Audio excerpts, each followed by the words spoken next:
वळूया पुढील बातमीकडे। विधानसभेत एकूण 11,995 कोटींच्या पुरवण्या मागण्या ह्या मांडल्या गेल्या। अर्थमंत्री देवेंद्र फडणवीस यांनी ह्या पुरवण्या मागण्या मांडलेल्या आहेत।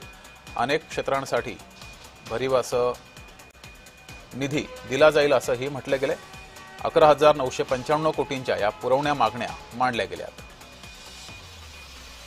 ऊर्जा, कामगार, उद्योग, खाण क्षेत्रासाठी 2,066 कोटी रुपये निधी देण्यात आलाय।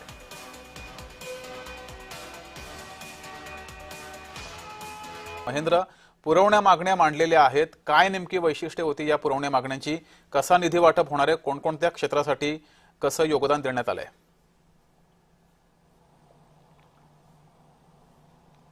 नक्की जगदीश, अधिवेशनाचा अर्थसंकल्प अधिवेशनाचा दुसरा दिवस आहे आणि काल आपण पाहिलं तर पहिल्या दिवशी जे ते शोक प्रस्ताव असतील, राज्यपालांचं अभिभाषण असेल, असा दिवस निघून गेला होता। मात्र आज जे ते कामकाज सुरुवात झालेली होती आणि आज पहिल्या दिवशी सरकारने विधानसभेत एकूण 11,995 कोटी रुपयांच्या पुरवण्या मागण्या मांडल्या आहेत। त्याचबरोबर राज्याचे मुख्यमंत्री आणि सध्याचे अर्थमंत्री देवेंद्र फडणवीस हे कार्यभार पाहतात, म्हणून त्यामुळे विधानसभेत 11,995.33 कोटी रुपयांच्या पुरवण्या आहेत त्या मागण्या मांडल्या होत्या आणि सादर केलेल्या मागण्यानुसार महसूल खात्यावरील एकूण खर्च आपण पाहिला तर 5,748.10 कोटी, तर भांडवली खात्यावरील जो खर्च आहे तो एकंदरीत 6,003.79 कोटी रुपयाचा आहे। तर ऊर्जा, कामगार, उद्योग आणि खाण क्षेत्रासाठी 4,000.66 कोटी रुपये हे प्रस्तावित करण्यात आले आहेत। त्याचबरोबर अनेक विभागांसाठी हे